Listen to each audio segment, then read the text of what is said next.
বৈশাখ শ্লোক 15। তবে আমার সাথে বলবেন, পাঞ্চজন্যং ঋষিকেশ দেবদত্তং ধনঞ্জয়া পুণ্ড্রং দদ্মো মহাশঙ্কং হিমকর্মাভিকোদরা পাঞ্চজন্যং ঋষিকেশ দেবদত্তং ধনঞ্জয়া পুণ্ড্রং দদ্মো মহাশঙ্কং হিমকর্মাভিকোদরা। ধন্যবাদ।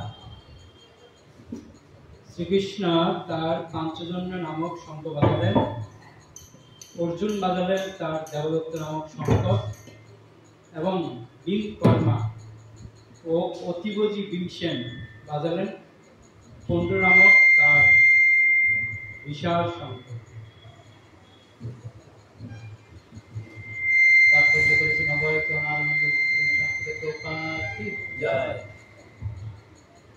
শ্রীকৃষ্ণকে এই শ্লোকে ঋষিকেশ বলে উল্লেখ করা হয়েছে, কারণ তিনি সমস্ত ইন্দ্রিয়ের অধীশ্বর, জীবেরা তার অবিচ্ছেদ্য অংশ। তাই জীবেদের ইন্দ্রিয়গুলি তার ইন্দ্রিয় সমূহের অবিচ্ছেদ্য অংশ।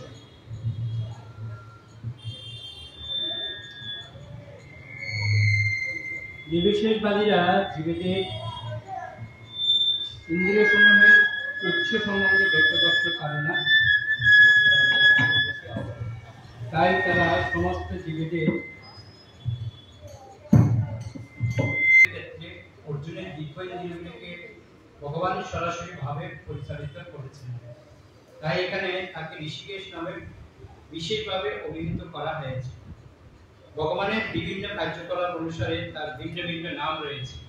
যেমন মধু নামক দানবকে সংহার করার জন্য তার নাম মধুসূদন। গাভী ও ইন্দ্রিয়গুলিকে আনন্দ দান করেন বলে তার নাম গোবিন্দ। বসুদেবের পুত্র রূপে অবতীর্ণ হয়েছেন বলে তার নাম বাসুদেব। দেবকীর সন্তান রূপে অবতীর্ণ হয়েছেন বলে তার নাম দেবকী নন্দন। বৃন্দাবনে যশোদার সন্তান রূপে তিনি তার বাল্যলীলা প্রদর্শন করেছিলেন বলে তার নাম যশোদা নন্দন।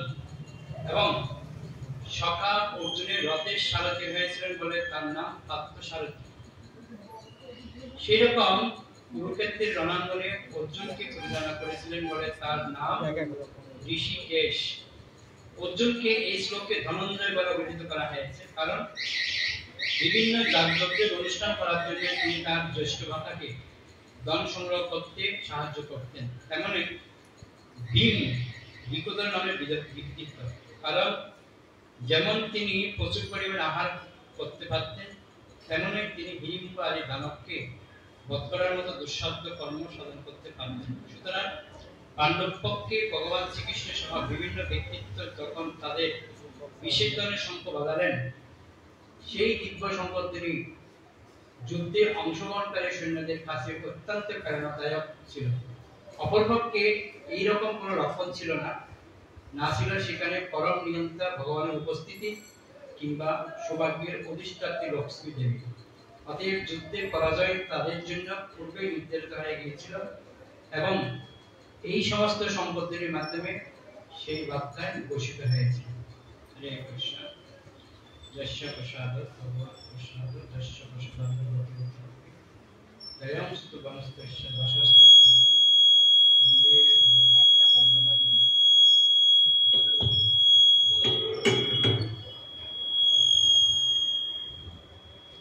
হরে কৃষ্ণ।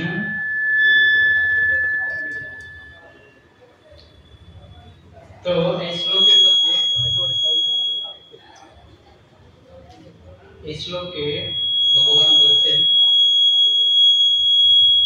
তো পাঞ্চজন্য ঋষিকেশ, অর্থাৎ ভগবান যে শঙ্খ বাজিয়েছিলেন সেই শঙ্খের নাম কি?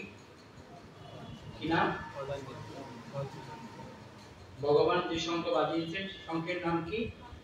পাঞ্চজন্য। কি নাম? পাঞ্চজন্য। জোরে সবাই, কি নাম? পাঞ্চজন্য। পাঞ্চজন্য। অর্জুন বাজালেন তার দেবদত্ত নামক শঙ্খ। অর্জুন যে শঙ্খ বাজাচ্ছিল নাম কি? দেবদত্ত। আর অতিভোজী ভীমসেন। অতিভোজী মানে কি? বেশি আহার করে, বেশি খায়। আমাদের মত না, বেশি খায় বলে বেশি ঘুমায় না, বেশি কাজ করে। কিন্তু যত বেশি খেত তত বেশি কাজও করত। তো বলা হচ্ছে ভীমকর্মা ভীমসেন বাজালেন কৌন্ড নামক বিশাল শঙ্খ। কি শঙ্খ? কৌন্ড নামক বিশাল শঙ্খ। আজকে শ্লোকে তিনখানা শঙ্খের কথা বলা হচ্ছে। একটা ভগবান শ্রীকৃষ্ণের শঙ্খ, আর একটা অর্জুনের শঙ্খ, আর একটা কার শঙ্খ? ভীমের শঙ্খ।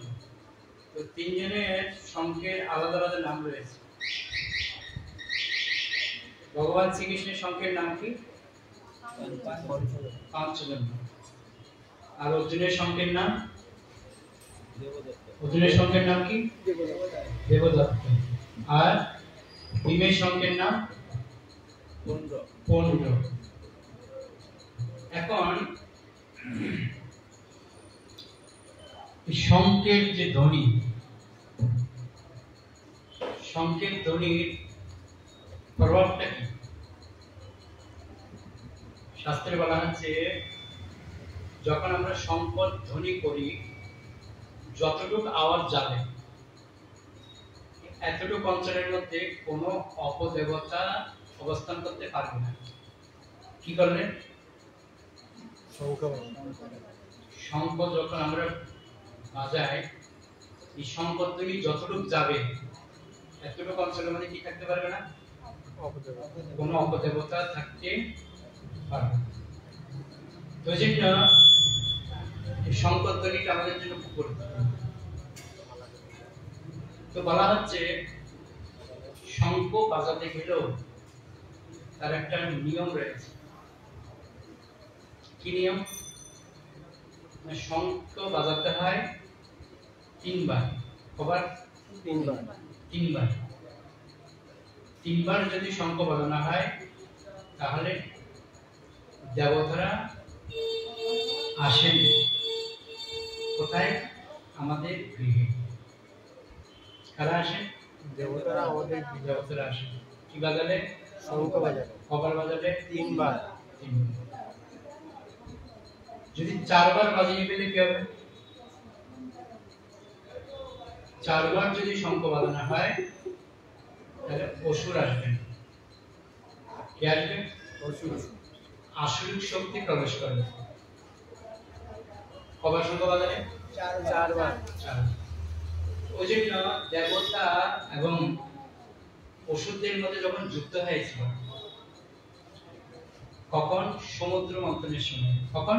সমুদ্র মন্থনের সময়। তো সমুদ্র মন্থনের সময় যখন মন্থন করছিল সমুদ্র, তো দেবতারা বাজিয়েছিল কবার? তিনবার। আর অসুররা বাজিয়েছিল কবার? চারবার। তো আমরা যদি ঘরে তিনবার বাজাই তাহলে কে আসবে? দেবতারা আসবে। আর চারবার বাজালে অসুর। মানে কি করতে হবে? তিনবার বাজাতে হবে। ভুল করো যেন চারবার না, চারবার বাজালে কি হয়ে যাবে? আসরিক শক্তি প্রবেশ করবে। তো ওই জন্য বলা হচ্ছে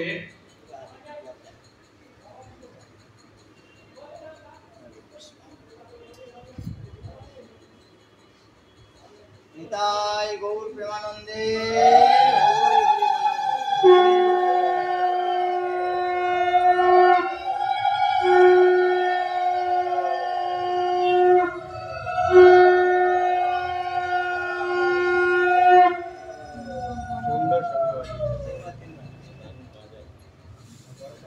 তো আসরিক শক্তি হচ্ছে সবচেয়ে শক্তিশালী হয় কখন? কবার বাজালে? চারবার। তখন আসরিক শক্তি প্রবল হয়ে যাবে। তো বলা হচ্ছে সত্য যুগের সময় আসরিক শক্তি অনেক দূরে ছিল না, এক একটা লোকে ছিল। সত্য যুগের মধ্যে অসুররা কোথায় থাকতো? পাতালে থাকতো। কোথায়? পাতালে পাতালে কোন যুগে? সত্যযুগে। সত্যযুগে। সত্যযুগের পর কি যুগ আসলো?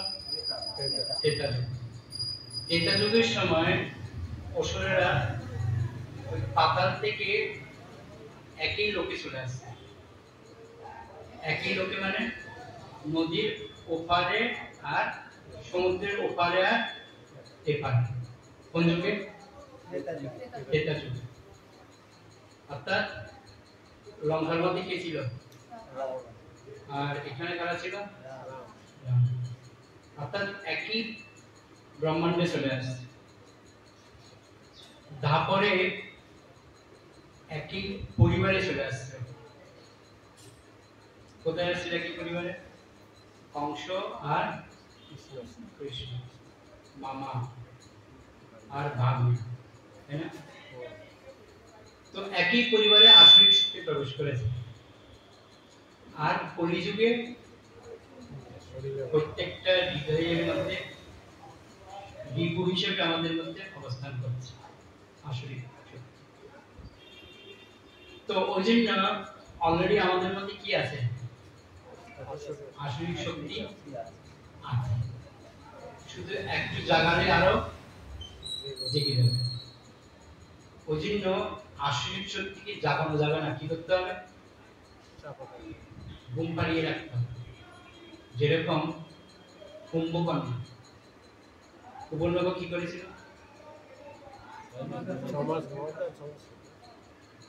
ঘুম পাড়িয়ে রেখেছিল। কেন? কেন ও জেগে থাকলে কি হবে? সমস্ত সংসারের মধ্যে হাহাকার হয়ে যাবে। কেন? ও এক মুহূর্তে যা খায় সমাসের খাবার একসাথে খায়। তো জন্য আমাদের মধ্যে আসরিক শক্তিগুলি রয়েছে কুম্ভকর্ণের মধ্যে।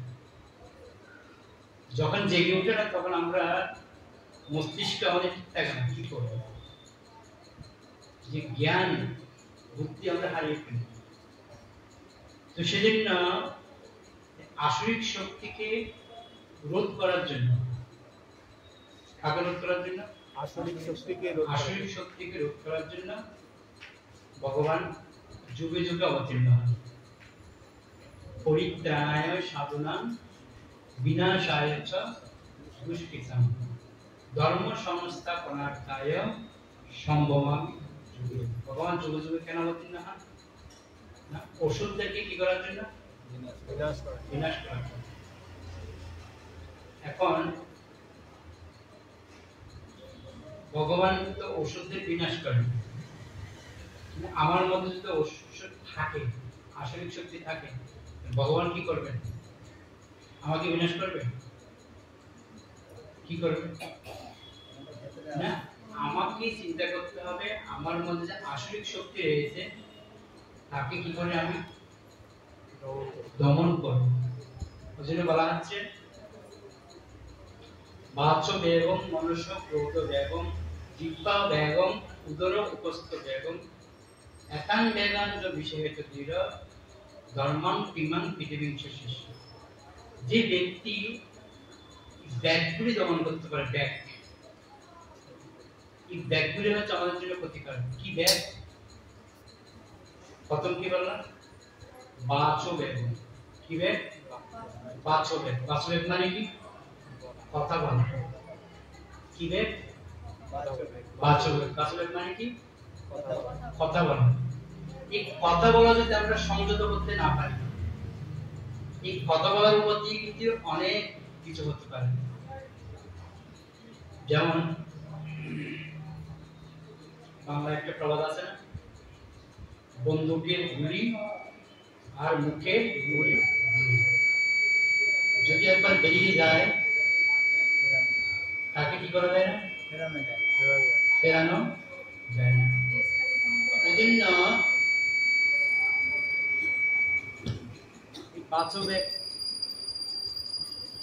এই বাচবেগকে আমাদের দমন করতে হবে।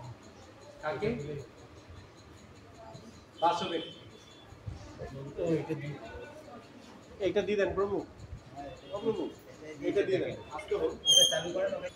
কি বাচবেগ দমন? বাচবেগ মানে কি বললাম? কথা বলা। আমাদের সমাজের মধ্যে যত সমস্যা সৃষ্টি হয় তার পিছনে প্রথম কারণ কি? কথা বলা। কথা বলা। বেশি কিছু করতে হবে না। দুইজন খুব ভালো বন্ধু আছে, কিন্তু এমন একটা কথা বলে দেবে, বলার পরে কি হয়ে যাবে? শত্রু। শত্রু হয়ে যাবে। সেজন্য এই যে বাচবে গেল বলার যে ধরনটা, ওটাকে কি করতে হবে? সংযত করতে হবে।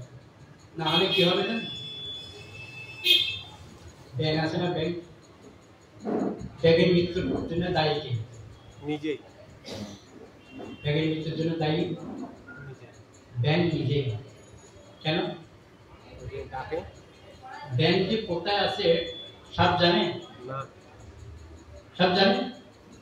সাপ জানে না, কিন্তু সাপ কি করে ব্যাঙকে ধরে? ডাকে। সে যখন চিৎকার করে, সবকটাই করছে কেন এরকম? সে যখন ডাকতে শুরু করে, ওর ডাকার কারণেই কি হয়?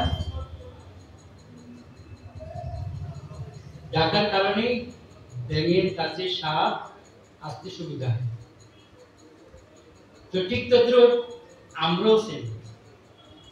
আমরা যদি ব্যাঙের মতো যদি অনাবশ্যক কথা বলতে শুরু করি, তাহলে মৃত্যু রূপী সাপ আমাদেরকে এসে কি করবে?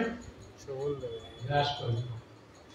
ওই জন্য অনাবশ্যক গ্রাম্য কথা না বলে এই মুখ দিয়ে শুধুমাত্র একটা কথা আমাদের কথা হচ্ছে, সেটা কি? কৃষ্ণ কথা। না হলে কিসের মতো দশা হবে? ব্যাঙের মতো। ব্যাঙের মতো দশা। ব্যাঙের মৃত্যুর জন্য কি দায়ী? ব্যাঙ নিজেই দায়ী। তো ঠিক আমাদের মৃত্যুর জন্য আমরা দায়ী। সেজন্য কথা বলতে খুব সাবধান। কথা এমন বলতে হবে যেটা সীমিত। আর কি কথা বলতে হবে? ভগবানের কথা। আমাদের সমাজের মধ্যে ভগবানের কথা আমরা খুবই কম বলি। আমরা হয়তো রাস্তায় দেখা হবে একজন একজনের সাথে, আমরা কেউ ভগবানের কথা বলি না। কেন? না, আমাদের অভ্যাস নেই। যেমন অন্যান্যরা কি করে, দেখা হলে তাদের একটা কুশল বিনিময় হয়, কিন্তু আমাদের মধ্যে হয় কি? আমাদের মধ্যে হয় না। ওই জন্য আমাদের মধ্যে যদি এরকম অবস্থা থাকে, দেখা হওয়ার সাথে হরে কৃষ্ণা, রাধে রাধে, জয় গুরু, এই যে শব্দগুলি, এই শব্দ যদি আমরা ব্যবহার করি, তাহলে কি হবে? না অনিচ্ছা সত্ত্বেও ভগবানের নাম আমাদের উচ্চারণ হয়। সেজন্য প্রত্যেকটা ব্যক্তির মধ্যে এই জিনিসটা পৌঁছাতে হবে, যেন আমরা কথা বলতে যেন কি ভগবানের কথাটা যেন বলি। এটা অভ্যাস করতে হবে। আরেকটা বিষয় হচ্ছে, এই মুখ দিয়ে আমরা কি করতে পারি? ভগবানের প্রসাদ গ্রহণ করতে পারি। আর এই মুখ দিয়ে কি করতে পারি? ভগবানের নাম কীর্তন করতে পারি। এই মুখ দিয়ে কি করতে পারি? ভগবানের বই আমরা পড়তে পারি। এই মুখ দিয়ে ইচ্ছা করলে আমরা অনেক কিছু করতে পারি, ভালো করতে পারি, আবার খারাপও করতে পারি। এই জন্য মুখের বুলি আমরা জানি, এই কুরুক্ষেত্রের রণাঙ্গনে এত বড় যুদ্ধ হলো একটা কথার জন্য। কি কথা? দ্রৌপদী বলেছিল কাকে? দুর্যোধন। কি বলেছিল? অন্ধকে বেটা অন্ধ। একটা কথা বলেছে, বাস। মুখের কথার যে ধরন, ওটা যদি আমাদের ঠিক না হয়, তাহলে বিপদ আমাদের যে কোনো মুক্ত আসতে পারে। সেজন্য এই মুখের মধ্যে যেন ভগবানের নাম আসে, ওই জন্য এখন থেকে অভ্যেস করতে হবে। বাচবেগ, বাচবেগ মানে কি? ভগবানের কথা বলার অভ্যেস করতে হবে। না হলে কি হবে? না হলে মৃত্যুর সময় ভগবানের নাম আমাদের মুখে আসবে না। বলা হচ্ছে অন্তকালে চ মামেব স্মরণ মুক্ত করবে, যে অন্তিম কালে যেন ভগবানের নাম আমাদের মুখে আসে। সেজন্য এখন থেকে বাস্তবে দমন করে কি বলতে হবে? ভগবানের কথা আমাদের বলতে হবে। একে অপরের সাথে দেখা হলে ভগবত বিনিময় করতে হবে। কি বিনিময় করবো আমরা? হরে কৃষ্ণ, আপনার ভজন কুশল তো? এই সমস্ত কথা আমরা চালু করি, আস্তে আস্তে আস্তে আস্তে সব জায়গায় ছড়িয়ে যায়। কিন্তু আমরা চালু করি না, আমরা নিজেরাই লজ্জা পাই বলবো, অপররা কি বলবো। তো সেজন্য এই মুখ দিয়ে আমাদের কিছু যদি করতেও না পারে, কমসে কম 108 বার হরিনাম করতে পারি। কি করতে পারি? কি করতে পারি? হরিনাম করতে পারি। কেন হরিনাম করতে হবে? কেননা মৃত্যুর সময় এটাই আমাদের সঙ্গী, আর কিছু না। তো সেজন্য হরিনাম আমাদের জন্য মুক্তি। এই মুখ দিয়ে কি করতে হবে? হরিনাম। মুখটাকে যদি আমরা সংযত করতে চাই, একটা জিনিস দিয়ে সংযত হবে, সেটা হচ্ছে কি? হরে কৃষ্ণ হরে কৃষ্ণ কৃষ্ণ কৃষ্ণ হরে হরে, হরে রাম রাম রাম হরে হরে। বলা হচ্ছে এই কলিযুগে হরিনাম ছাড়া কোনো গতি নেই, কোনো গতি নেই, কোনো গতি নেই। তো সেজন্য আমাদের সঙ্গের প্রয়োজন। কিসের প্রয়োজন? সঙ্গের প্রয়োজন। এই যে আজকে আমরা সবাই মিলিত হয়েছি, এই যে আমরা একসাথে মিলিত হওয়ার পরে আমাদের কি হচ্ছে? সাধু সঙ্গ হচ্ছে। এই সঙ্গের প্রভাবে আমরা কি অর্জন করতে পারবো? না, সুকৃতি অর্জন করতে পারবো, ভগবানের কৃপা অর্জন করতে পারবো। একটা কথা আছে না বাংলায়, সঙ্গ দোষে কি বাসে? হ্যাঁ, সঙ্গ দোষে লোহা বাসে। কি বাসে? জানেন সঙ্গ দোষে লোহা বাসে মানে কি? এই যে আমরা জাহাজে চলি না, জাহাজ মানে কি আছে? লোহা। কি আছে? লোহা। লোহা। এই লোহা কিন্তু ভাসছে কিসের প্রভাবে? সঙ্গের প্রভাবে। এই যে কাঠ, বিভিন্ন কিছুর সাথে কাঠ আছে না, কাঠ, কাঠের সাথে যখন মিশ্রণ হচ্ছে সঙ্গের প্রভাবে লোহা কিন্তু ভাসছে। এমনি লোহাকে ছেড়ে দিই, ভাসবে? ডুবে যাবে। কিন্তু কাঠের সঙ্গে আছে বলে বেশি বেশি যাচ্ছে। তো ওই জন্য বলা হচ্ছে সঙ্গ দোষ। সঙ্গের এমন একটা প্রভাব, যদি আপনি ভালো সঙ্গ পান সঠিক পথে যাবেন, যদি খারাপ সঙ্গ পান খারাপ পথে যাবেন। কিন্তু সঙ্গ দরকার। ওই জন্য একত্রিত আমরা যে বসছি, এটাই হচ্ছে সঙ্গ। আমরা তো এখানে একত্রিত ভাবে বসে ভগবানের কথা আলোচনা করছি, এটা একটা সঙ্গ। আবার অনেকে বাইরে আবার তারাও অনেক কিছু দোকানে বসে, চায়ের দোকানে বসে আলোচনা করছে, তাদেরটাও সঙ্গ। কিন্তু পার্থক্যটা কি? পার্থক্য হচ্ছে আমরা ভগবানের কথা আলোচনা করছি, ওরা জাগতিক কথা আলোচনা করছি। সঙ্গ যেমন মৌমাছি কার সঙ্গ করে? কার সঙ্গ করে মৌমাছি? হ্যাঁ, ফুলের সঙ্গ করে। কেন? ফুল থেকে কি পাবে? মধু পাবে। আর মাছি কিসের সঙ্গ করে? নোংরার সঙ্গ করে। কি পায় এখান থেকে? নোংরা পায়। তো আমরা কার সঙ্গ করবো? মৌমাছি না মাছি? কোনটা? মৌমাছি। তো মৌমাছির কাজ কি?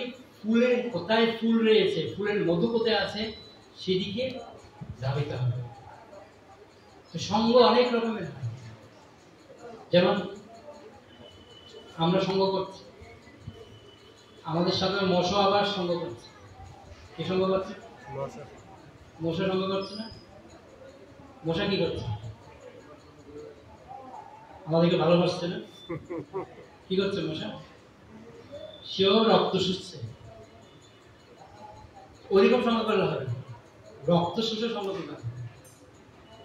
কি নিতে হবে আমাদেরকে? ফুলের থেকে কি নিতে হবে? মধুটা নিতে হবে।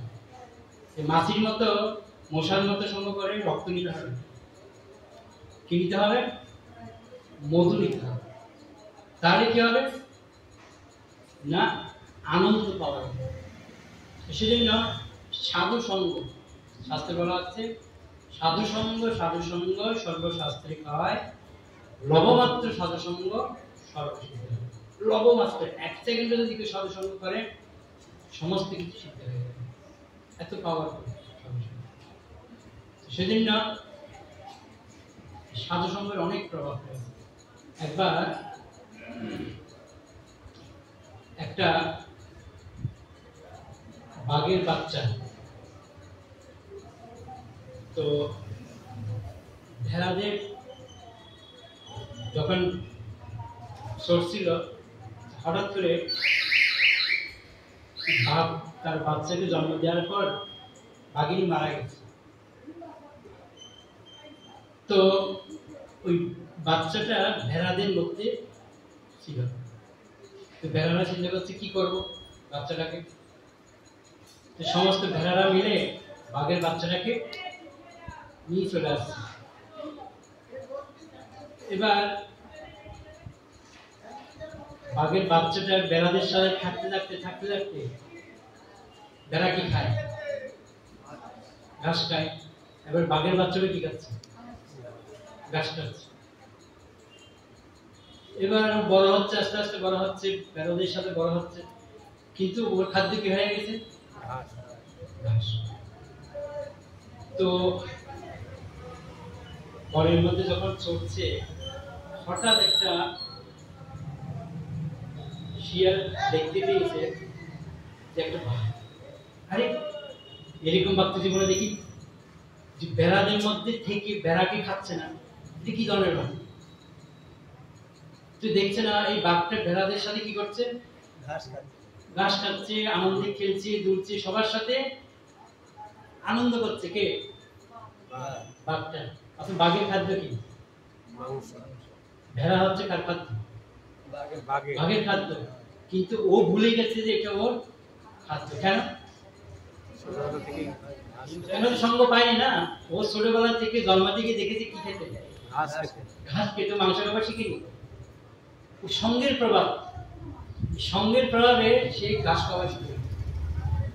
তো একদিন শিয়াল বলছে, আরে তুই কি খাচ্ছ? বলছে কেন? যেটা আমরা সবাই খাই সেটাই খাচ্ছি। ঘাস তোমার খাবার নয়। তাহলে তোমার খাবার হচ্ছে মাংস। কত সুন্দর খেয়ে আমি শান্তি আছি, ভালো আছি, বন্ধুদের সাথে কত খেলছি। তুই যাদের সাথে মিশছ একটা একটা ধরে ধরে ধরে খাবে। একদম শিয়ালের উপরে রেগে গেছে। কি বলছো তুমি? এরা আমার বন্ধু হয়, এদেরকে আমি খাবো? আর আমি 7 বছর খেয়ে আসছি পাতা শাক, আর আমি এদের খাবো? তোমার মাথা খারাপ হয়েছে নাকি? বাচ্চারে তুমি এদের লোক নয়, তুমি অন্য জাতের। তুমি ভুল করে তোমাদের মধ্যে ঢুকে গেছে। ওকে অনেক করে বুঝাই শিয়াল, কিন্তু ওর মাথায় কোনো অবস্থাতে ঢোকাতে পারছে। কেন ঢোকাতে পারছে? সঙ্গের প্রভাবে। এবার তাকে শিয়াল বোঝানোর জন্য কি করলো? চলো তুমি এক জায়গায় নিয়ে যাবো। কোথায়? বলছে তোমাদের যে জাত রয়েছে তাদের সাথে মিট করাবো। বলছে না না, আমি আমার বন্ধুদের ছেড়ে আমি কোথাও যাবো। শিয়ালের তো বুদ্ধি বেশি, যে যাচ্ছে না শিয়াল এবার বাঘের সাথে বন্ধুত্ব করেছে। আপনাদের একজন স্বজাতি ভেড়াদের মধ্যে থাকে, ওনাকে যদি আপনি মানাতে পারেন তাহলে ডেলি একটা একটা করে কি পাবেন? ভেড়া খাবার পেয়ে যাবেন। এবার ওই শিয়ালের বুদ্ধিতে বাঘকে এনে এই বাঘের সাথে মিট করিয়েছে। তুমি হচ্ছে আমাদের জাতি ভাই, আমাদের কাছে আসো। তখন বাঘ চিন্তা করছে, তাই তো এই ভেড়াদের সাথে আমার তো মিল নেই, এর সাথে আমাদের মিল আছে। তখনই আস্তে আস্তে আস্তে আস্তে ওই বাঘের সাথে মিশতে শুরু করেছে। তখন বাঘ শিখাচ্ছে, দেখো আমাদের খাবার কি। বাঘ যখন একটা ভেড়াকে শিকার করেছে, সব ভেড়াকে পালিয়ে চলে গেছে, একটা ভেড়াকে ধরেছে। ধরে যখন বাঘ যখন খাচ্ছে, এই ভাগটা যেই নিরামিষ ভোজী ভাগ, ও তাকিয়ে তাকিয়ে দেখছে, তাই তো আমাদের খাবার এখানেই, আর আমি এত জিনিস সাথে ছিলাম, ওই খাবার জানতামই না। তখন বেড়াটা বুঝে গেছে এই আর আমাদের দলে রাখা যাবে না। এই এখন সঙ্গ কার করেছে? বাঘের সঙ্গ করেছে। এখন একে আমাদের থেকে দূরে রাখবে। এবার ওই ভাগ বলছে, আরে আমি তোমাদের লোক। বলছে না, তুমি এখন সঙ্গ কার করেছো? বাঘের সঙ্গ করেছে। তোমাকে আমাদের দলে আর সঙ্গের এমন একটা প্রভাব, যদি ভালো সঙ্গ পেয়ে যায় কি হয়ে যাবে? ওদের যা আছে তাই হয়ে যাবে। যদি খারাপ সঙ্গ পেয়ে যায় কি হবে? খারাপের দিকে চলে যাবে। একবার একজন সাধু, তিনি তপস্যা করছিলেন জঙ্গলের মধ্যে বসে। তো তপস্যা করছে দেখে এমন সময় কিছু ডাকাত দল পাশ দিয়ে যাচ্ছিলেন। তো দেখছে একটা সাধু তপস্যা করছে, তো ডাকাতটা সাধুকে ধরেছে, দেখ কি আছে দিন। আমার কাছে কিছু নেই, সাধু মানুষ কি দেবো, কিছুই তো নেই, তুই বলে ছেড়ে দিয়েছি। তো ডাকাতেরা কিন্তু ঘরের মধ্যে চলে গেছে, গুহার মধ্যে। আর প্রতিদিন দেখুন ডাকাতি করছে। হঠাৎ একজন ডাকাত অসুস্থ হয়ে গেছে, তাদের দলের মধ্যে একজন অসুস্থ হয়েছে, একজন কম পড়ে গেছে, কি করবে? তো ডাকাতের সর্দার বলছে, ওই যে একটা সাধু আমরা দেখেছিলাম না, ওটাকে ধরে নিয়ে আসো। তো কি হবে সাধুকে এনে? ওকে আমাদের চোরের মধ্যে, ডাকাতের মধ্যে রাখবো, তাহলে সংখ্যা একজন কম আছে, নিয়ে আসলে ভর্তি হয়ে যাবে। ঠিক আছে। এবার ডাকাতরা এসে সাধুকে তুলে নিয়ে চলে গেছে। তো চলো, তো কোথায়? না, আমাদের সবটা তোমায় ডাকছে। না, আমি যাবো না, আমি তো ভগবান নাম করছে, আমি তোমাদের সে টাকা দিয়ে করতে যাবো না, সর্দার বলেছে যেতে হবে। ধরে নিয়ে গেছে। এবার সর্দারকে বলছে, কেন আপনি ওটা তুলে নিয়ে আসবেন? হয়তো কোনো কথা বলবেন না, আজকে হচ্ছে আমি লিডার, আজকে আমি যা বলবো তাই করতে হবে। তাহলে কি করতে হবে? না, আমাদের সাথে ডাকাতি করতে যেতে হবে। তাহলে হচ্ছে, আরে আমি সাধু মানুষ, আমি ডাকাতি করতে যাবো? বলছে না, তোমাকে যেতে হবে, নাহলে তোমাকে মৃত্যুদণ্ড দেবে। দরকার হলে মৃত্যুদণ্ড খাওয়া হবে, কিন্তু আমি ডাকাতি করতে যাবো না। এবার সাধুর সাথে ডাকাতের সাথে খুব ঝগড়া হচ্ছে। তখন সাধু বলছে, আচ্ছা আজকে তো আপনি লিডার না, কালকে তো আমি লিডার হই, আপনি লিডার হলে কি হবে? তোমরা ডাকাতি করে যা পাবে না তার থেকে বেশি পায়। ও কি করে? একটা বুদ্ধি আছে। কি বুদ্ধি? আজকে আমরা ডাকাতি করতে যাবো না, আজকের দিন অপেক্ষা করো, আগামীকালের জন্য অপেক্ষা করো। তো আগামীকাল আসছে, তো বলে তোমরা সবাই কাজ করো, সাধু সেজে যাও। আমরা ডাকাত সাধু সাজবো? বলছে হ্যাঁ। কি করতে হবে? বলে জঙ্গলের মধ্যে বসে আমরা সবাই জোরে জোরে কীর্তন করবো। কীর্তন করলে কি আমাদের টাকা আসবে? দেখতে থাকো না কেউ। তখন সাধু প্রার্থনা করতে ভগবান, এই ডাকাতগুলিকে নিয়ে যে আমি কি করবো বুঝতে পারছি, তুমি আমাকে পথ দেখো। এবার সাধু এই ডাকাতদেরকে সবাইকে তিলক করিয়ে সাধু বানিয়ে জঙ্গলের মধ্যে বসে কর্তার মৃদঙ্গ নিয়ে জোরে জোরে কীর্তন করছে। আর ওই রাজ্যের রাজা শ্রাদ্ধ অনুষ্ঠান করছে তার পিতা। তো শ্রাদ্ধ অনুষ্ঠানের মধ্যে চিন্তা করছে বৈষ্ণব সেবা দেবে। কি সেবা দেবে? বৈষ্ণব সেবা। বৈষ্ণব খুঁজছে কোথায় বৈষ্ণব পাওয়া যায়। তো মন্ত্রীকে পাঠিয়েছে, দেখো আমার রাজ্যের মধ্যে কোথায় বৈষ্ণব আছে, কিছু বৈষ্ণব সেবা দিতে হবে। এবার মন্ত্রী জঙ্গলের মধ্যে আসছে, কি শুনতে পেল? জোরে জোরে কীর্তন শুনতে পেল। ওখানে তো অনেক কীর্তন শোনা যাচ্ছে, দেখি। তো মন্ত্রী দেখছে কতগুলি সাধু বসে বসে কি করছে? কীর্তন করছে। সাধু বলে দিয়েছে যে তোমরা কিন্তু কেউ কোনো কথা বলবে না, আজকে লিডার হচ্ছে কে? আমি। যদি কেউ কিছু বলতে হয় কার কাছে পাঠাবে?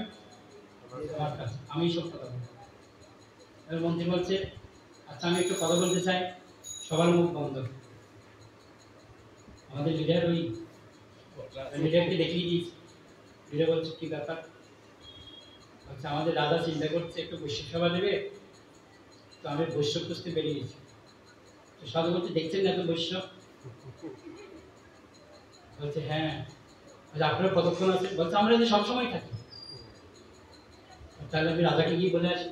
রাজাকে কি বলছে, রাজামশাই অনেকগুলো বৈষ্ণব পাওয়া গেছে, তাহলে সবাইকে নিয়ে আসো। একদম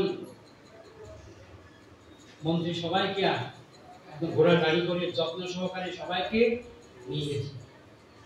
আর সবাই গিয়ে ওখানে যেরকম শিখিয়ে দিয়েছে, সবাই হরে কৃষ্ণ কৃষ্ণ কৃষ্ণ হরে হরে, হরে রাম রাম রাম হরে হরে। সবাই হরিনাম কীর্তনে সবাই মগ্ন।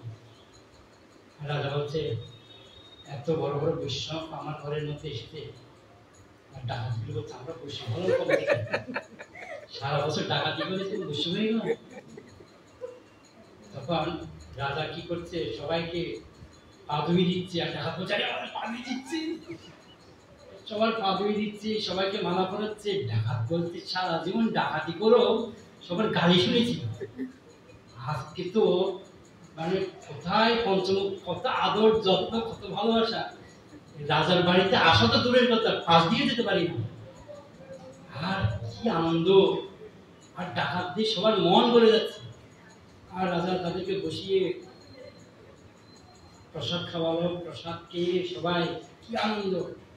আর সবাইকে দক্ষিণের স্বরূপ সবাইকে একটা একটা থলি ধরিয়ে দিয়েছে জনে জনে। আর রাজা বলছে, আপনারা আমার রাজ্যের মধ্যে থাকেন, আমি জানতে পারতাম না তো, কোথায় থাকেন আপনারা? বলছে আমরা তো তপস্বী, আমরা গুহার মধ্যে থাকি। আমরা কি আর লোকালয়ে থাকতে পারি? তপস্যার জন্য গুহায় হচ্ছে আমাদের জন্য ভালো। তো রাজা বলছে, যদি কিছু মনে না করেন, আপনাদের যা দরকার হবে, যা প্রয়োজন হবে আমাকে বলবেন, আমি আপনাদের সমস্ত ব্যবস্থা করে দেবো। আর ডাকাতগুলি বলছে, এত যদি আনন্দ পাওয়া যায়, জীবনের ঝুঁকি নিয়ে ডাকাতি করে কি দরকার আছে? আর কোনো ডাকাতি করার দরকার নেই। আর তখন সবাই চলে আসছে গুহার মধ্যে, এসে প্রত্যেকের ধন যা পেয়েছে। তো সাধু বলছে আজকে আমার পর্ব শেষ, কালকে থেকে তোমরা যা ইচ্ছে তাই করে গিয়ে আমাকে কিন্তু ডিস্টার্ব করবে না, আমি কিন্তু চললাম। তখন ডাকাতরা বলছে, সাধুর পিছন চালাবো না, সাধুর সাথে একদিন থেকেছি তাতে এত লাভ, যদি সবসময় তাকে যদি কত লাভ হবে বলুন তো। তখন সাধুকে বলছে, না না আমরা আপনাকে ছাড়বো না। বলছে কেন? বলছে না বাবা, আমরা জীবনে অনেক পাপ করেছি, আমরা আর পাপ করতে চাই না। তাহলে সত্যি সত্যি সাধু হতে চাই। তখন সাধু বলছে, ঠিক আছে তাহলে একটা সত্য আছে। কি সত্য? এতদিন যা কিছু করেছ সমস্ত কিছু তোমাদের গৃহের মধ্যে দিয়ে আসো, যা তুমি রক্ত পেয়েছ গৃহের মধ্যে দিয়ে আসো, দিয়ে এসে এক সপ্তাহ পর আমার কাছে আসবে। এবার সবাই যা ধন সম্পদ পেয়েছে সব নিয়ে যে যার বাড়ির মধ্যে দিয়ে এসে এবার সাধুর কাছে আসছে। কি করতে হবে? আপনি আমাদেরকে পথ দেখান। তখন বলছে, কোনো কাজ নেই, একটাই কাজ, শুধু কি করা? ভগবানের নাম কীর্তন। আর চারদিকে ছড়িয়ে পড়েছে যে আমাদের এই পাহাড়ের গুহার মধ্যে কিছু সাধু বাস করে। আর চারদিকে ছড়িয়ে পড়েছে, এই লোক আসে, এই লোক আসে, দেখতে যে এত লোক আসছে সাধু দেখার জন্য। আর যতজন আসে খালি হাতে কেউ আর আসে না। তাদের কি খাবার, কি দরকার, সমস্ত কিছু অটোমেটিক্যালি চলে আসে। বলার উদ্দেশ্য হচ্ছে, অনেকে প্রশ্ন করে, কি প্রশ্ন? না, আমরা যদি ভগবানকে ডাকি, ভগবান কি আমাকে খেতে দেবে? ভগবান কি খাবার দেবে? আমাদের সমাজের লোকের একটা প্রশ্ন আছে, সারাদিন হরি হরি গেলে তো হরি আমাকে খেতে দেবে? ভগবান নবম অধ্যায় 21 নম্বর শ্লোকে বলছে, অনন্ত চিন্তয়ন্তমান যে জনা পর্যপাসা। অর্থাৎ ভগবান বলছে, কেউ যদি আমার কাছে পূর্ণরূপে আত্মসমর্পণ করে, তার সমস্ত কিছু ভরণ পোষণ খাবার সমস্ত দায়িত্ব আমি নিজেই বহন করি। তো অর্জুন মিশ্র নামে এক ব্রাহ্মণ ছিল দক্ষিণ ভারতে। তো উনি গীতায় পড়ছে এই শ্লোকটা। তো গীতায় লেখা আছে বহাম্মহ, অর্থাৎ অর্থ হচ্ছে ভগবান তার ভক্তের বোঝা নিজে বহন করে নিয়ে আসে। তো ব্রাহ্মণের মনের মধ্যে এক সন্দেহ হয়েছে। কি সন্দেহ? না, ভগবান কেন ভক্তের জন্য বই নিয়ে আসবে? ভগবান কাউকে না কাউকে দিয়ে হয়তো পাঠাতে পারে, ভগবান কেন নিজে বই নিয়ে আসবে? সন্দেহ। তো উনি কি করছে, লাইনটা কেটে দদাই মোহন করে দিয়েছে, অর্থাৎ ভগবান কাউকে দিয়ে না কাউকে পাঠিয়ে দেন। আর এমন সময় অর্জুন মিশ্র তখন ভিক্ষা করতে বেরিয়ে গেছে। তো কতটুকু যাওয়ার পর ক্লান্ত হয়ে গেছে, একটা গাছের নিচে বসে আছে। আর এদিকে কৃষ্ণ বলরাম ছোট বাচ্চার উদ্ধারণ করে, খুব গরিব অর্জুন মিশ্র, তাদের যা যা দরকার, চাল ডাল সবজি তরি তরকারি সমস্ত কিছু ভগবান নিজে বহন করে ঘরের সামনে এসে দরজা টক করে। এবার অর্জুন মিশ্রের স্ত্রী বলছে, কে? আরে মা, তোমার স্বামী আমাদেরকে দিয়ে বড় বড় বস্তা এত সবকিছু পাঠিয়েছে, কিন্তু আমরা পারছি না আনতে পারছি না বলে তোমার স্বামী আমাদেরকে ব্যত্রাঘাত করছে। দেখো আমার পিঠের মধ্যে সব দাগ হয়ে গেছে। কি বলছো তুমি?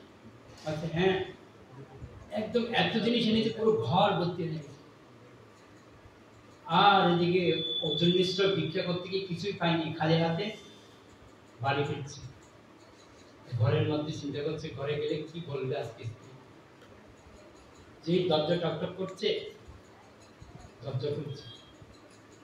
তুমি এত নিষ্ঠুর হয়ে গেলে কবে থেকে? কেন?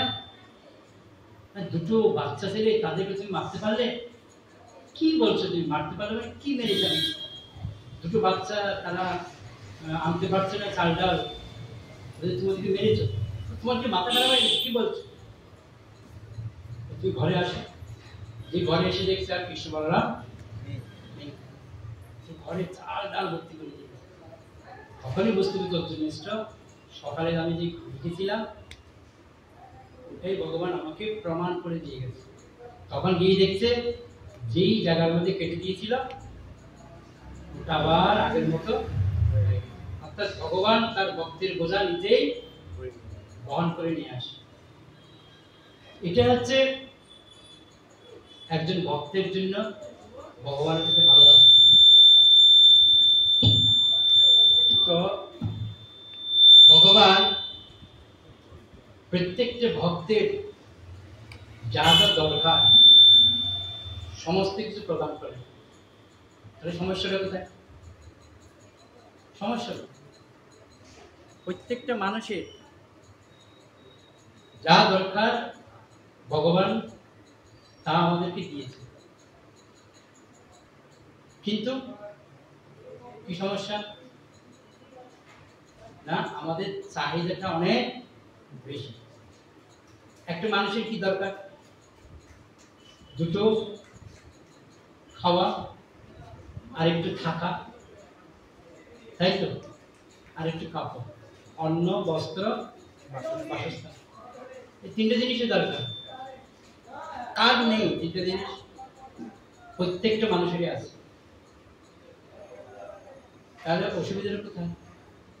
অসুবিধা হচ্ছে এখানে যা আছে তাতে আমরা কেউ সন্তুষ্ট না। আমরা কি চাই? আরো চাই, আরো চাই, আরো চাই। কিন্তু একবারে আমরা ভেবে দেখেছি আরো চাই, আরো চাই, আরো চাই, এত পেয়ে লাভটা কি হবে? নিয়ে যাবেটা কি? কি নিয়ে যাবো আমরা? আসমানে কেউ নিতে পেরেছে?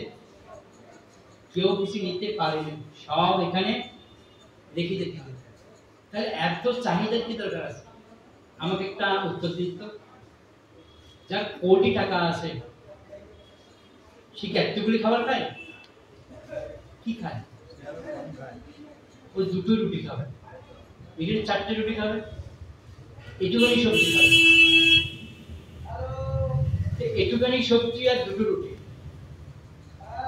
ও কি একসাথে 10টা কাপড় করতে পারবে? একটাই যে কাপড় করবে। তার কি দরকার?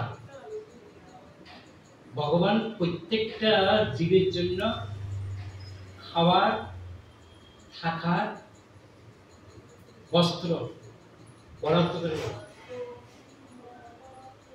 শুধু মানুষ ভগবানের সৃষ্টি জীব নয়, ভগবানের সৃষ্টি জীব 84 লক্ষ জনই হচ্ছে ভগবানের সৃষ্টি জীব। সমস্ত জীবকে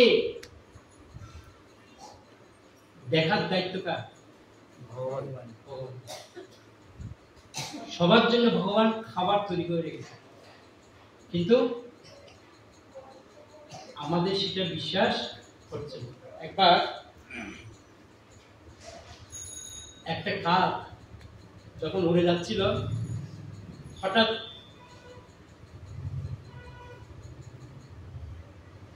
একটা গাছের সাথে ধাক্কা গিয়ে একটা পাখা ভেঙে গেছে, আর কাকটা উঠতে পারছে না,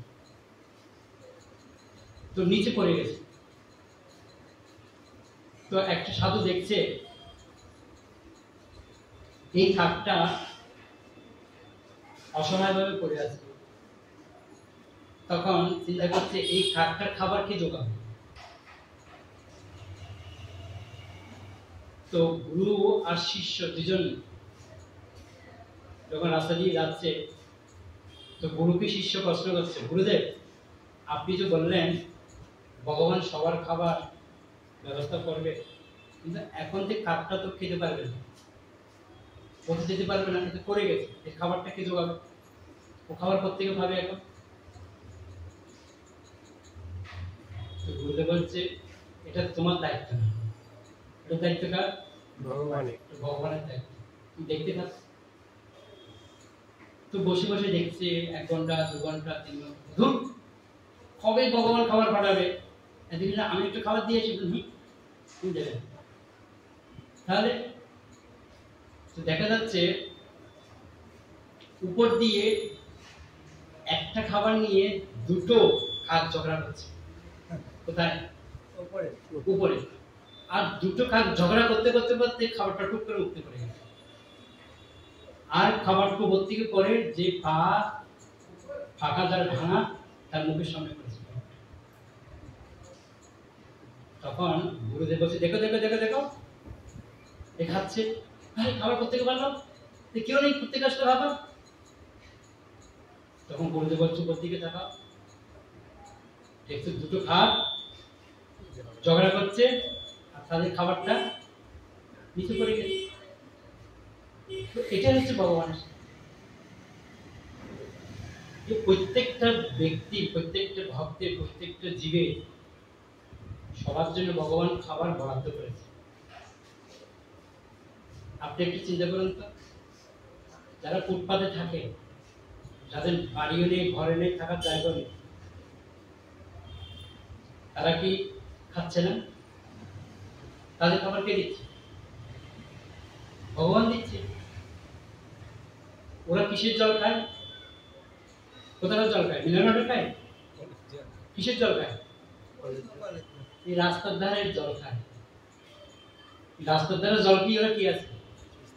বিন্দাস সুস্থ আছে। আর আমরা মিলন অর্ডার খেয়েও হসপিটাল ঘুরতে হচ্ছে কেন? ভগবান প্রত্যেকটা জীবের জন্য বরাদ্দ করেছে, ওর মধ্যে সামর্থ্য নেই, ওজন্য তার জন্য ওই ব্যবস্থা। যার অনেক সামর্থ্য তার জন্য বড় বড় রোগের ব্যবস্থা আছে। যে করোড়পতি তার রোগগুলি কিরকম? বড় বড় রোগ। আর যার পয়সা নেই তার রোগগুলি ছোট ছোট, মাথা ব্যথা, সর্দি, জ্বর। ভগবানের ভারসাম্য, প্রকৃতির গুণকে তিনি ভারসাম্য করে রাখেন। আমরা হয়তো অনেকে মনে করি যার পয়সা আছে মানে সেই সুখী, কিন্তু যে পয়সা আছে সে ভাবছে ওই আমার থেকে সুখী, একটু করে কমালে। এই জগতে পয়সা দিয়ে কখনো আমরা সুখী হতে পারি না। এটা হচ্ছে আমাদের শাস্ত্র সিদ্ধান্ত। পয়সা দিয়ে সুখী হয় না। সুখী কোথায় হওয়া যায়? সুখী হওয়া যায় নিজে যদি সুখ মনে করি, তাহলে সুখী হওয়া। বলছে আপনি কখন সুখী হতে পারবেন? আপনি বাইরের দিকে চারদিকে আপনার ঘরের ছাদের উপর উঠবেন, উঠে চারদিকটা ঘুরে দেখবেন, দেখবেন যে আপনি রাত্রে আরামে ঘুমাতে পারেন, চোখ বন্ধ করে 3 বেলা খেতে পারেন, ইচ্ছে করলে একটু কোথাও যেতে পারেন। তার মানে আপনি এই বিশ্বের মধ্যে 100% লোকের মধ্যে, ধনীর মধ্যে আপনি হচ্ছেন 80% ধনী। কেন জানেন? আপনি শান্তি দুটো খেতে পারছেন, শান্তিতে কি করতে পারছেন? ঘুমাতে পারছেন। শান্তিতে কি করতে পারছেন? হেঁটে একটু ঘুরে আসতে পারছেন। এই 3টা কাজ যদি আপনি করতে পারেন, তার মানে আপনি কত পারছেন সুখী? 80% সুখী। আর যার দিকে তাকিয়েছেন অট্টালিকা বাড়ি, অট্টালিকা ঘর, সবকিছু আছে, সে না শান্তিতে ঘুমাতে পারছে, না শান্তিতে খেতে পারছে। ওর সকালের খাবার খায় দুপুরে, দুপুরে খাবার খায় রাতে, রাতে খাবার খায় ভোরে। বুঝতে পারছেন? ও খাবার টাইমেই খায় না। ওর সারাদিন একটাই চিন্তা, কি পয়সা কি করে আসবে। ও রাতে ঘুমায় না, ঘুমানোর সময় পায় না। কেন? এই ব্যবসা বাণিজ্য করে এসে টাকা পয়সা এই হিসাব করতে করতে করতে করতে কখন যে রাত হয়ে যায় ঠিক বুঝতে, শান্তিতে একটু ঘুমাতে পারে। তার মানে আপনি একটু শান্তিতে ঘুমাতে পারছেন, শান্তিতে খেতে পারছেন, একটু চলতে পারছেন, তার মানে কত পারছেন সুখী? 80%। যদি আপনি মনে করেন, যদি আমি মনে করি যে আমি সুখী, তাহলে আমি সুখী। যদি আমি মন থেকে মনে করি আমার মতো দুঃখী দুনিয়াতে আর কেউ না, তাহলে আপনি আপনার থেকে দুঃখী আর কেউ নেই। যদি আমি মনে করি আমার থেকে সুখী দুনিয়াতে আর কেউ নেই, তার মানে আমি হচ্ছে সব থেকে বড় সুখী। এটা হচ্ছে পুরোটা নির্ভর করবে কার উপরে? নিজের উপর। আপনি কি মনে করছেন? আপনি মনে করছেন না আমার থেকে উনি অনেক সুখী? না, এই জগতে কেউ সুখী নয়। প্রত্যেকের কোনো না কোনো একটা দুঃখ লেগে আছে। যার কোটি টাকা আছে সে হয়তো শান্তিতে ঘুমাতে পারছে না, ঠিক মতো খেতে পারছে না, তার পরিবারের মধ্যে শান্তি নেই, অশান্তি লেগে আছে। কিন্তু নিজেকে প্রশ্ন করুন, আমি কোন পজিশনে আছি? আজকে বাড়ির দিকে সবাই চিন্তা করবেন যে প্রভু যে বললেন আমরা 80% সুখী, আমি কত পার্সেন্ট সুখী? নিজেকে নিজে প্রশ্ন করুন, তার উত্তর পেয়ে যাবেন। যদি আমি মনে করি আমি সুখী, অবশ্যই সুখী। আর ভগবান তো আছেই। ভগবান এত কৃপালু যে প্রত্যেকটা জীবের জন্য সমানভাবে বরাদ্দ করেছে, সবার জন্য বরাদ্দ করে রেখেছে।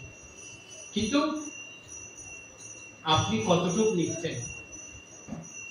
আপনি কতটুকু নিচ্ছেন সেটা হচ্ছে ভগবান সবার জন্য বরাদ্দ করেছে, কিন্তু আমরা নিতে পারছি না।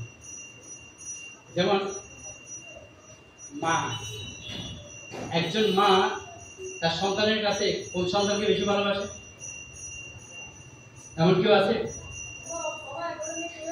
মায়ের দৃষ্টিতে সব ছেলেরাই সমান, কিন্তু একটা ছেলেকে বেশি ভালোবাসে। কাকে? যে মার কথা শুনে, মা যা বলে তাই করে, তাকে কিন্তু মা একটু বেশি ভালোবাসে। তো ভগবান হিসেবে যেন ভগবানের কথা শুনি, ভগবানের কথা মানি, ভগবান যা বলে তাই করি, তাহলে ভগবান একটু বেশি ভালোবাসে। নাহলে প্রত্যেক মার জন্য সব সন্তান সমান, কিন্তু একটা ছেলে একটু বেশি ভালোবাসে। কাকে? যে মার কথা শুনে। ভগবানের সেরকম। ওই জন্য আমাদের প্রত্যেকেরই জীবনের মধ্যে এটাই আনতে হবে, যে কথাটা বললাম, কি আমার মতো সুখী আর পৃথিবীতে আর কেউ নেই। এই চিন্তাটা যদি আমরা আনতে পারি, তাহলে সত্যি আমরা সুখী। কিন্তু এটা যতক্ষণ এখানে শুনেছেন, এতক্ষণ এখান থেকে বেরোবেন, এখানে রেখে চলবেন। বাড়ি গিয়ে আবার ওই পুকুরের লাইট দেখেন না, যতক্ষণ ধরে রাখবে সোজা থাকবে, ছেড়ে দিলে আবার কেটে। আমাদের দশা হচ্ছে এখানে যতক্ষণ আছি, প্রভু খুব ভালো কথা বলছে, কথাগুলো খুব ভালো, কিন্তু এখান থেকে বেরিয়ে গেলে আবার ওই শ্মশানের মতো দশা। যখন কাউকে শ্মশান নিয়ে যাওয়া হয় না, তো সাথে যারা যারা যায়, ওরা বলে দেখ এই পৃথিবী যখন ছেড়ে যাবে, কি নিয়ে যাবে দেখতে পাচ্ছে না, কিছুই নিতে পারছে না, তোমরাও কিছু নিতে পারবে না। একজন একজনকে জ্ঞান দিচ্ছে, মানে এ কি বলছে, এ কি বলছে, দেখছিস কোটি কোটি টাকার মালিক কি নিতে পেরেছে? কিচ্ছুই নিতে পারেনি, তোমরাও কিছু নিতে পারবে না। হ্যাঁ সত্যি তো, আমরা কেউ কিছু নিতে, খালি হাতে এসেছি আর খালি হাতে কত করবো? শ্মশান বই রাখতো, শ্মশানে যতক্ষণ থাকবে, শ্মশান থেকে বাড়ি চলে আসছে, স্নান হয়ে গেছে, সব ভুলে গেছে। এইরকম বলে বিক্রি হবে। বাস্তবতার সাথে আসতে হবে, আমাদের বাস্তব উপলব্ধি করতে হবে, বাস্তবকে আমাদের স্বীকার করতে হবে। আমরা জানি জগৎটা কঠিন, এই জগৎটা হচ্ছে কঠিন, দুঃখের জগৎ। কেন? আপনি যদি সবজি মার্কেটে যান, কি পাবেন? সবজি পাবেন। কাপড়ের মার্কেটে গেলে কি পাবেন? কাপড় পাবেন। দুঃখের মার্কেটে গেলে কি পাবেন? এটা হচ্ছে দুঃখের মার্কেট। এই জগৎটা হচ্ছে দুঃখালয় অশাশ্বত। এখানে দুঃখ ছাড়া আর কোনোদিন আমরা কিছু পেতে পারি না। কিন্তু দুঃখের মধ্যে যদি আমরা মনে করি দুঃখের থেকেও যদি আমি সুখে আছি, তাহলে সুখ পাবো। দুঃখের মধ্যে থেকেও যদি মনে করি আমি সুখে আছি, সুখ পাবো। যদি মনে করি না আমি মতো দুঃখী আর দুনিয়াতে, আর এটা দুঃখ আর আমার উপরে কি করবে, সেটা বসবে। সেজন্য নিজেকে সবসময় সুখী পাবো, তাহলে আনন্দ পাবে। এই জগতে প্রত্যেকটা মানুষের দুঃখ আছে, কিন্তু দুঃখটাকে কি করতে হয়? কি করতে হবে? ট্রান্সফার করতে হবে। দুঃখটা দিয়ে দিব, সুখটাকে নিয়ে আসবো। দুঃখটা কাকে দেবো? কাকে দেবে দুঃখটা? একজনই আছে জগতের বন্ধু, সেটা হচ্ছে কে? ভগবান। যত দুঃখ আছে সব ভগবানকে দিই, এ ভগবান আমার সমস্ত দুঃখ তুমি নাও, আর আমাকে সুখ দাও। আপনি মনে করছেন আপনার আত্মীয় স্বজন বন্ধু বান্ধব আপনার থেকে শেয়ার করবে? কিচ্ছু না। স্বার্থ একটুখানি কাটলেই হয়তো বলছে দিদি তোমাকে বলছি, কথাটা কিন্তু কাউকে বলবে না। আর যেদিন দিদির সাথে ঝগড়া লাগবে, যেদিন আমাকে কথাটা বলেছিলি আমি তো ভুলে গেছি, সাথে সাথে বলে দেবে, পাল্টি কিন্তু তুমিই লাগবে। এই জগতে কেউ আমাদের বন্ধু নয়। হয়তো দুদিনের 2-4 দিনের ওলামেলা পথের পরিচয়, 2-4 দিন হয়তো আপনার সাথে ভালো বলতে দেখাবে, কিন্তু যখন 7 টাকা লাগবে পাল্টে গিয়ে যাবে। ওই জন্য একজন আছে যে বন্ধু আমাদের, তিনি হচ্ছেন কে? আপনার মনের কথা যাহা আছে সব ভগবানকে বলুন, উনি একমাত্র শুনবে। উনি কিন্তু আপনার সাথে কি করবেন? বলবে না যে এ কি আমাকে এটা করছিস, বলে দেবে, এরকম বলবে না। কিন্তু মনুষ্যকে বলবেন, সেই পাল্টে গিয়ে যাবে, ওর সাথে তাগাদ লাগবে, পাল্টে গিয়ে যাবে। ওই জন্য যা দুঃখ মনের কথা, গোপন কথা, গোপন কথা যদি থাকে সেটা কাকে বলবেন? ভগবান। ভগবান। ভগবান শুনবে। আমাদের হয়তো ভাবি ভগবান কি করবে, আমার কথা কি ভগবান শুনতে পায়? অবশ্যই শুনতে পায়। ভগবান সবার কথা শুনতে পায়, কিন্তু কর্মের ফলের জন্য আমরা সাময়িক কিছুক্ষণ কষ্টের মধ্যে থাকি। ভগবান চায় তার ভক্তকে কি করতে? সংশোধিত করতে। শোনা কিভাবে খাঁটি হয়? যত পুরাবে তত খাঁটি হয়। ভগবান তার ভক্তকে কি করে? শোনার মতো খাঁটি করতে। সাময়িক ভক্তদেরকে দুঃখ প্রদান করে, কিন্তু দুঃখটাকে যদি ভক্তরা মনে করে না আমার কপালে এর থেকে আর বেশি দুঃখ হবার কথা ছিল, আমি ভগবানের ভক্তি করছি বলে ভগবান আমাকে কমিয়ে দেবে, এই ভাবনা যদি আমরা আনতে পারি তাহলে আমার মতো সুখী আর কেউ। আমরা অনেকে ভাবি আমরা এত ভক্তি করছি, ভগবানকে ডাকছি, যত বিপদ সব আমার উপরে না। মনে করতে হবে আমি ভক্তি করছি বলে বিপদটা ভগবান আমার মধ্যে কি করে দিল? কমিয়ে দিয়ে। তাহলে আরো অনেক বড় বিপদ হওয়ার কথা ছিল, ভগবান সেটা ছোট করে দিয়েছে।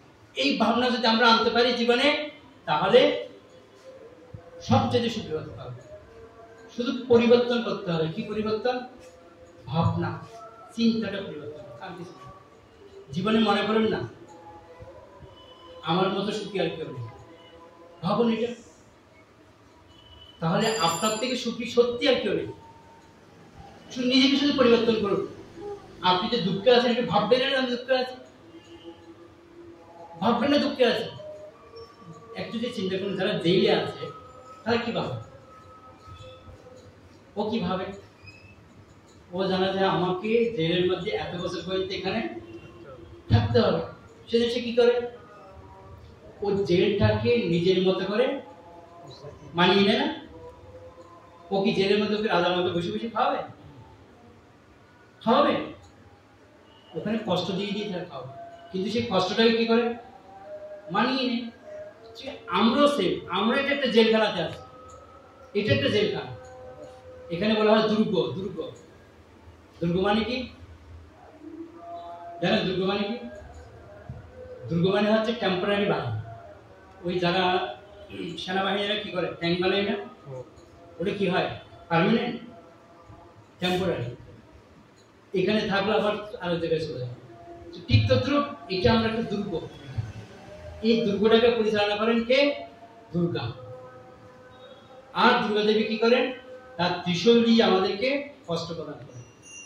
তিন রকমের কষ্ট দেন: আদি ভৌতিক, আদি দৈবিক, আধ্যাত্মিক ক্লেশ। এই তিন রকমের কষ্ট দেন। কে দেন কষ্টগুলি?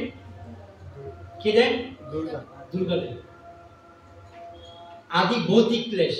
আদি ভৌতিক ক্লেশ কি? ভৌতিক, এই ভৌতিক জগৎ থেকে যে কষ্টগুলি আমরা পাই এটাকে বলা আদি ভৌতিক। অর্থাৎ এই জগৎ থেকে যে কষ্টগুলি পাই, এই জগৎ থেকে কি কষ্ট পাই আমরা? মশা মাছির কামড়, সাপের কামড়, গুন্ডা, চোর, ডাকাত, উপদ্রব, এই কষ্ট যে আমরা পাই এগুলি বলা হয় কি? আদি ভৌতিক দুঃখ। কি দুঃখ? আদি ভৌতিক দুঃখ। ভৌতিক মানে কি বললাম? এই জগৎ থেকে যে কষ্টগুলি পাই। তারপর হচ্ছে কি? আদি দৈবিক দুঃখ। দৈবিক, দৈবিক মানে কি? দেবতা থেকে যে দুঃখগুলি পাই। দেবতা কি দুঃখ পায়? জল, বৃষ্টি, সাইক্লোন, ঘূর্ণিঝড়, ভূমিকম্প, এগুলো হচ্ছে কারাদের দেবতারা। আরেকটা হচ্ছে কি? আধ্যাত্মিক ক্লেশ, সেটা মানসিক ক্লেশ। নিজের মধ্যে কষ্ট পাই, আমরা মনের মধ্যে কষ্টগুলি পাই। এই তিন রকমের ক্লেশ আমাদের প্রদান করে। কে প্রদান করে? কে? দুর্গা দেবী প্রদান করে। এই জগৎটাকে পরিচালনা করেন কে? দুর্গা দেবী। আর দুর্গা দেবী আমাদেরকে এই কষ্টগুলি দেন কেন? না আমরা ভগবানের কথা মানি না। দুর্গা দেবীর দুটো রূপ, একটা যোগমায়া আর একটা মহামায়া। যোগমায়ার কাজ কি? যোগমায়ের কাজ হচ্ছে আপনি যদি ভগবানকে ডাকতে চান আপনাকে টেনে নেবে, সহযোগিতা করবে। আর যদি আপনি ভগবানকে বুঝতে চান মহামায়া আপনাকে ত্রিশূল দিয়ে পানিশমেন্ট করবে। আপনি কোন দিকে যাবেন? যোগমায়ার দিকে যাবেন না মহামায়ার দিকে যাবেন? তো বুদ্ধিমান ব্যক্তি কি করবে? যোগমায়ার দিকে যাবে। তাহলে ভগবান ভক্তি কি করে করতে হয়? যোগমায়া আপনাকে সহায়তা করবে। দুটো একই রূপ, দুটো ভাগ। একটা মায়ের কটা রূপ হতে পারে? অনেক রূপ হতে পারে। যেমন আপনার মা সন্তান যখন খায় না কি করে? মা ট্রান্সপোর্টে চলা গিয়ে দেয় না, মারে। মারে মানে কি? মা খারাপ? কেন? সন্তানের জন্য ওই মুহূর্তে ওই রূপটা দরকার। আবার খাবার দাবার হবার পর রাতে যখন ঘুমাতে যায় কি করে? তাকে আবার আদর করে, ইয়ার একটা রূপ মায়ের। আবার যখন পড়তে বসে আর যেই পড়তে বসে একটু মাথা খারাপ হয়ে যায়, মা এমন চোখ রাঙায় থাকে, সে ভয়ে কি করে পড়তে বসে? তার মা খারাপ? একটা মায়ের অনেক রূপ হতে পারে। যখন সে ভালো পড়ালেখা করছে, সব ঠিকঠাক করছে, তখন তাকে কি করবে? আদর স্নেহ করবে। যে কথা শুনবে না তখন মারধর করবে। ঠিক মারও সেম রূপ। যোগমায়া মহামায়া একই রূপ। কখন যোগমায়া হয়? যখন কথা শুনবে তখন যোগমায়া, যদি কথা না শুনলে মহামায়া। এটাই হচ্ছে রূপ। তো ওই জন্য আমাদের প্রত্যেকেরই এই জিনিসটা বুঝতে হবে যে মহামায়া যোগমায়া যেই হোক না কেন, আমি কোনটার মধ্যে আছি নিজেকে নিজে প্রশ্ন করতে হবে। আমি যদি মনে দুঃখী আছি তাহলে মহামায়া চেপে ধরবে, যদি মনে করি সুখে আছি তাহলে যোগমায়া আসবে আপনার মধ্যে। শুধু নিজেকে সবসময় কি ভাবতে পারলাম? সুখী ভাবুন। আপনি সুখ সুখ সুখ সুখ ভাবলে আপনার মেন্টালিটি কি হবে? সবসময় কি চিন্তা আসবে? সুখের চিন্তা আসবে। আর আপনি যদি কপালে সুখ না থাকলে সুখ অটোমেটিক চলে আসবে। আর আপনি যদি সবসময় বলেন আমার মতো দুঃখী দুনিয়াতে আর কেউ নেই, আমার মতো দুঃখী দুনিয়াতে আর কেউ নেই, আমার মতো দুঃখী আর দুনিয়াতে আর কেউ নেই, দুঃখ আপনার মধ্যে এনে চেপে আসবে। ওই যে নিজেকে যদি আমরা সুখী মনে করতে পারি সব সময় আমরা সুখী। তো সেজন্য প্রত্যেকেরই আমাদের জীবনের মধ্যে এটাই মাথায় রাখতে হবে, ভগবান যদি আমাদের সঙ্গে থাকে তাহলে সব সময় আমরা কি সুখী। কৃষ্ণ বল সঙ্গে চলো। সঙ্গে শুধু কাকে রাখতে হবে? কাকে? কৃষ্ণ। আর কিছু না। কৃষ্ণকে সঙ্গে রাখো আর চলো, কোনো চিন্তা নেই। আপনার সম্পূর্ণ দেখার দায়িত্ব কার? কার? ভগবানের। একটা ছোট বাচ্চা সে যখন তার মার সাথে বাবার সাথে কোথাও যায় ওর কোনো হেডেক থাকে না? হেডেকটা কার? বাবা মায়ের। ও বিন্দাস, ও কখন এদিকে যায় কখন এদিকে যায়, এটা খাবো ওটা খাবো, ওর যেটা পছন্দ হবে সেটাই নেবে। বিল দেবে কে? বিল কে দেবে? বাবা মা দেবে, ওর কোনো টেনশন নেই। আমাদেরও সেম হতে হবে, পুরো ভগবানের উপর ডিপেন্ডেন্ট হতে হবে। ভগবানই সব দেবে, কিন্তু আমরা বিশ্বাস করতে পারি না। একটা বাচ্চাদেরকেও তার বাবা মার প্রতি পুরো বিশ্বাস, কিন্তু আমরা ভগবানের প্রতি বিশ্বাস রাখতে পারি না। একবার বিশ্বাস রেখে দেখুন, তিনি প্রত্যেকটা মুহূর্তে আমাদের সঙ্গে আছে। কি রূপে আছেন? পরমাত্মা রূপে। কি রূপে? ভগবান সব সময় আমাদের সঙ্গে আছে। কি রূপে? পরমাত্মা রূপে আমাদের হৃদয়ের মধ্যে অবস্থান করছে। তিনি সঙ্গে তো আছেন অলরেডি, চিন্তা কিসের? তো ভগবানের সঙ্গে নিয়ে চলছে, শুধু তাকে আমরা স্মরণ করছি না। একটাই শুধু কাজ করতে হবে, তাকে শুধু কি করতে হবে? স্মরণ করতে হবে, আর কিছু না। এতেই ভগবান খুশি। তো সেজন্য আমাদের জীবনের মধ্যে একটাই জিনিস আনতে হবে। কি আনতে হবে? সুখ। কি আনতে হবে? সুখ আনতে হবে। আপনার কারা কারা সুখে হাত তুলুন তো। সবাই সুখী? কিভাবে সুখী আপনারা? আজকে থেকে সুখী? সব সময়ের জন্য আমরা সুখী। দুঃখকে আমরা পাশে আসতে দেব না। আমরা সব সময় কি ভাববো? সুখী ভাববো।